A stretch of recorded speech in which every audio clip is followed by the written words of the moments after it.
ವಿರಾಮದ ನಂತರ ಮತ್ತೆ ವಿಶೇಷ ಕಾರ್ಯಕ್ರಮಕ್ಕೆ ಸ್ವಾಗತ.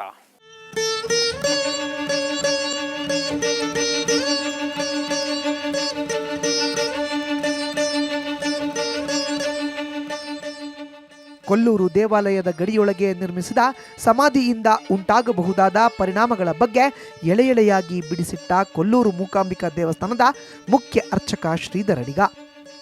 ವಿಮಲಾನಂದರು ನಿಧನರಾದ ದಿನದ ಸಂಜೆಯೇ ಪೂಜೆ ನೆರವೇರಿಸಬೇಕಾಗಿದ್ದವರು ಇದೇ ಶ್ರೀಧರ್ ಅಡಿಗರು.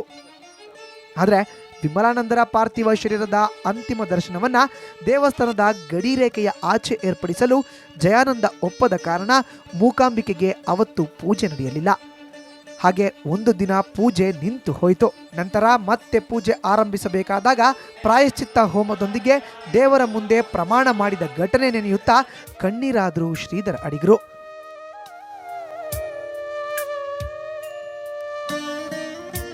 ಮೂಕಾಂಬಿಕಾ ದೇವಿಗಾದ ಈ ಎಲ್ಲಾ ಅಪಚಾರಗಳಿಂದ ಮಾಡಿದ ಪೂಜೆ ಫಲ ಭಕ್ತರಿಗೆ ಲಭ್ಯವಾಗ್ತಿಲ್ಲ. ಸಮಾಧಿ ಸ್ಥಳಾಂತರ ಒಂದೇ ಇದಕ್ಕೆ ಪರಿಹಾರ ಅನ್ನೋದು ಶ್ರೀಧರ್ ಅಡಿಗರ ಅಭಿಪ್ರಾಯ. ಮಗ ಮಾಡಿದ್ದೋ ಅವ್ರು ಭಕ್ತರು ಮಾಡಿದ್ದೋ ಯಾರೂ ಗೊತ್ತಿಲ್ಲ. ಅವ ಯಾವ ಪ್ರತಿಷ್ಠೆಗೆ ಮಾಡಿದ್ನೋ ಯಾಕೋ ಗೊತ್ತಿಲ್ಲ. ಸಾರ್ವಜನಿಕರು ಅನುಭವಿಸಬೇಕು, ಯಾರು ರಾಷ್ಟ್ರ ಅನುಭವಿಸಬೇಕು. ರಾಷ್ಟ್ರ ಅಂತ ಯಾರು? ಜನತೆ ರಾಷ್ಟ್ರ. ಸ್ಥಳಾಂತರ ಮಾಡಿ ಅದಕ್ಕೆ ಶುದ್ಧ ಕರ್ಮ ಮಾಡಲೇಬೇಕು. ಅದೊಂದೇ ಪರಿಹಾರ, ಮತ್ತು ಬೇರೆ ಪರಿಹಾರವೇ ಇಲ್ಲ ಅದಕ್ಕೆ. ಆದರೆ ಕಟ್ಟ ಕಡೆಯಲ್ಲಿ ಶ್ರೀಧರ್ ಅಡಿಗರು ಬಿಡಿಸಿಟ್ಟಿದ್ದು ಬೆಚ್ಚಿ ಬೀಳಿಸುವ ಭವಿಷ್ಯ. ವಿಮಲಾನಂದರ ಸಮಾಧಿ ದೇವಸ್ಥಾನದ ಗಡಿರೇಖೆಯ ಒಳಗೆ ಉಳಿದರೆ ಕಳೆದ ವರ್ಷ ಬದ್ರಿನಾಥದಲ್ಲಿ ಸಂಭವಿಸಿದಂತಹ ಮಹಾ ಆಪತ್ತು ಕಾದಿದೆ ಅಂದ್ರು ಶ್ರೀಧರ್ ಅಡಿಗರು.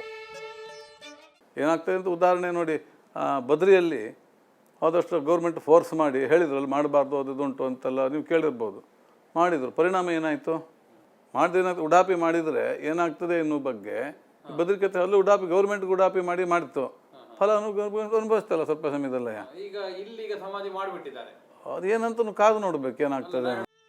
ಹೀಗೆ ಕೊಲ್ಲೂರು ಶ್ರೀ ಕ್ಷೇತ್ರದ ಮೂಕಾಂಬಿಕಾ ದೇವಸ್ಥಾನದ ಗಡಿಯೊಳಗೆ ನಿತ್ಯಾನಂದ ಮಠದ ಆವರಣದಲ್ಲಿ ನಿರ್ಮಿಸಿರುವ ಸಮಾಧಿ ಹಲವು ಆತಂಕಗಳಿಗೆ ಎಡೆ ಮಾಡಿಕೊಟ್ಟಿದೆ.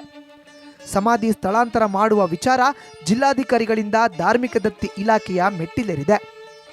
ಇವೆಲ್ಲದರ ನಡುವೆ ತಾಯಿ ಮೂಕಾಂಬಿಕೆ ಮಾತ್ರ ತನ್ನ ಸನ್ನಿಧಾನದಲ್ಲಿ ನಡೆಯಬೇಕಾದ ಸತ್ಕಾರ್ಯಗಳಿಗೆ ಚ್ಯುತಿ ಬರದಂತೆ ನಡೆಸಿಕೊಂಡು ಹೋಗುತ್ತಿದ್ದಾಳೆ. ತಾಯಿ ಮೂಕಾಂಬಿಕೆಯ ಸನ್ನಿಧಾನ ಶ್ರೀ ಕ್ಷೇತ್ರ ಕೊಲ್ಲೂರಿನಲ್ಲಿ ಹಿಂದೆಂದೂ ಘಟಿಸದ, ಮುಂದೆಂದೂ ಘಟಿಸಬಾರದ ಘಟನೆ ಇದೀಗ ಘಟಿಸಿ ಹೋಗಿದ್ದಾಗಿದೆ.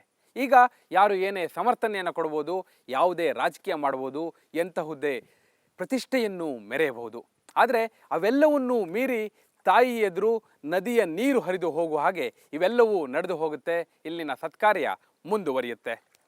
ಇಡೀ ಲೋಕವನ್ನೇ ಕಾಯುವ ತಾಯಿ ತನ್ನನ್ನು ತಾನು ಕಾಯ್ದುಕೊಳ್ಳುವುದನ್ನು ಬಲ್ಲಳು ಅನ್ನೋದು ತಿಳಿದವರ ಮಾತು. ಇದು ಈ ಹೊತ್ತಿನ ವಿಶೇಷ. ನೇರ ದಿಟ್ಟ ನಿರಂತರ ಸುದ್ದಿಗಾಗಿ ನೋಡ್ತಾ ಇರಿ ಸುವರ್ಣ ನ್ಯೂಸ್.